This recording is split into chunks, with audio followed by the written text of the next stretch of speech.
Good evening, I'm John Eggins. This is PNG Tonight.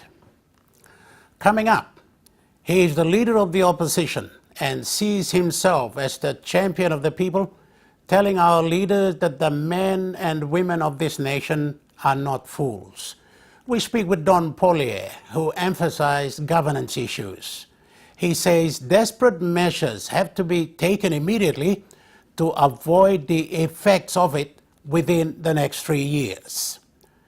And the grim reality of domestic violence in Papua New Guinea.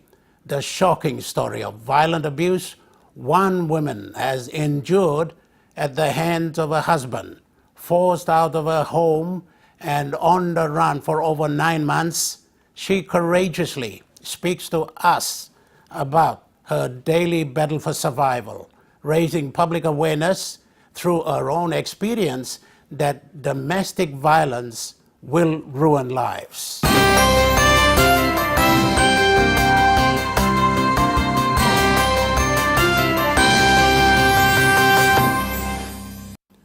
Tonight we hear from the opposition leader Don Polye, who speaks with me about our country, corruption and the checks and balances he wants to see respected in our democratic society. He speaks candidly about his hopes for Papua New Guinea, and as you'll hear, he is critical about what he describes as the poor respect for our institutions by the O'Neill government. Opposition leader, thank you for joining us in this new current affairs program called PNG Tonight on the rebranded NBC television, sir. Well, John, thank you very much for giving me the opportunity. Okay. So you've been opposition leader in a relatively short time. Yeah. Have you taken over an opposition in order or in disarray? John, I've been in politics for the last almost 14 years now. Yes. Opposition leader for 12 months. Yes, I started in last year, November, so it's quite a long time. It's not really a short. It's not really a short time. All right. A year now. Yes, a year now as a leader of the opposition, as a member of parliament for the last 14 years. This is my third term of parliament. I was elected as leader of the opposition through the parliamentary democratic process. Sure. Yes, and what about the office itself, sir? Is it in order? Is it? When you go in, of course, you see an office, the chairs are in order, everything is in order. Has that been like that? Yeah. The opposition is solid. Mm-hmm. We are very solid. We are a big team. And we are a very strong team. We are very principled. We've got our policies there. And we are focused on representing our people, addressing the issues, especially the alternative policies of government. Yes. And we are the alternative government, and our team is very strong. Sure.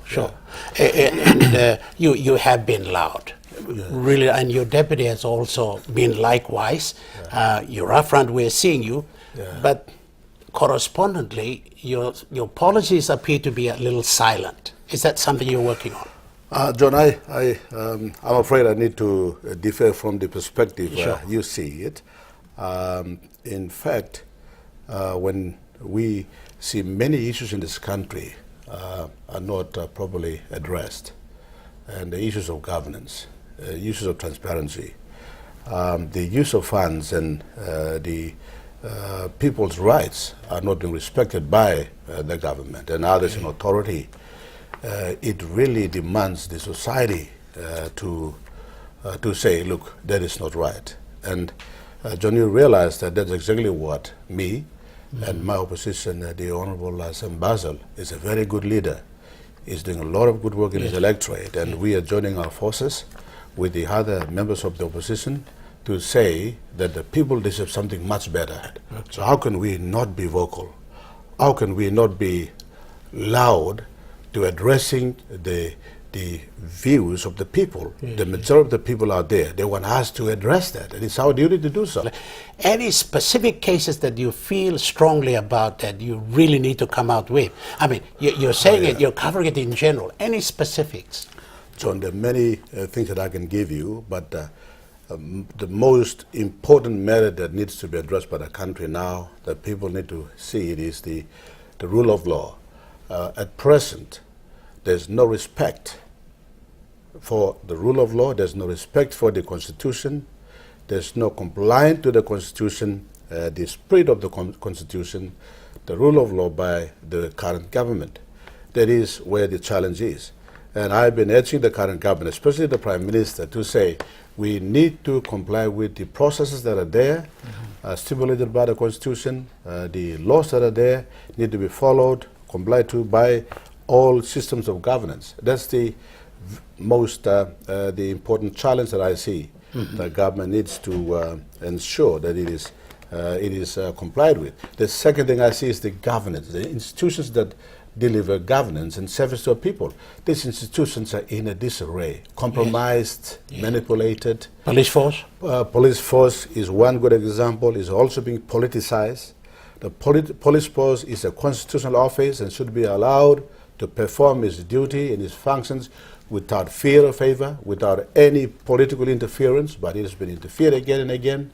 The Ombudsman Commission, even there's a fear that political intrusion is also being experienced by the judiciary. About Papua New Guineans know it, the world knows it, we all know it.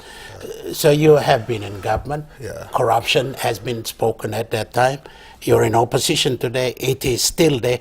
What is your take on corruption today, and what is the magic solution here?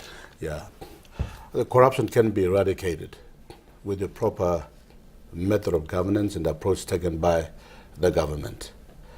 First, to arrest corruption and eliminate it altogether in our society, there must be justice. The opposition is very focused to building a just society in Papua New Guinea. We like to see our society a just and a fair society. That's number one. The second thing that the opposition is very focused on is the building of a culture of compliance to the Constitution and to just laws, or the rule of law again. Very important. Without the Constitution, the laws that are in place to protect the nation, the women, the children, the disadvantaged, the poor, the rich, weak, and the strong, you cannot have a vibrant, a strong nation or an economy. The third area that we need to address is the governance issues. Yes. The institutions the institutions of governance are very important. Yes. These points you are raising, they are not caused by the ordinary 7 million people out there. They are caused by leaders, and you're one of them. You all take responsibility. Well, I agree, noting that I'm one of those guys who's corrupting, but I do agree that the greatest evil, let me put it this way, is not committed by the simple man or the woman in the village or on the street. It is perpetrated by those in authority, those who've been entrusted to do a job to protecting the citizens. And I agree to an extent, because I'm seeing at the moment, at this very time, that is the case, unfortunately.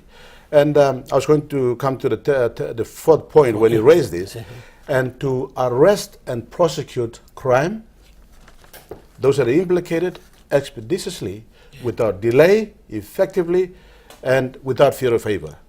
And that has been lacking in Papua New Guinea. The opposition is very keen to do that, because we see that unless we clear the mess that has been created, and prosecution and conviction is done, you will see people will say, well... Of leaders, of people in high places. It does not matter. Whoever breaks the law goes. The law is universal. Every citizen in this country, regardless of the leader of the opposition, Don Polye, or the Prime Minister, Peter O'Neill, or whoever, we're all subject to the rule of law and prosecution. More from the leader of the opposition, Don Polye, after this break.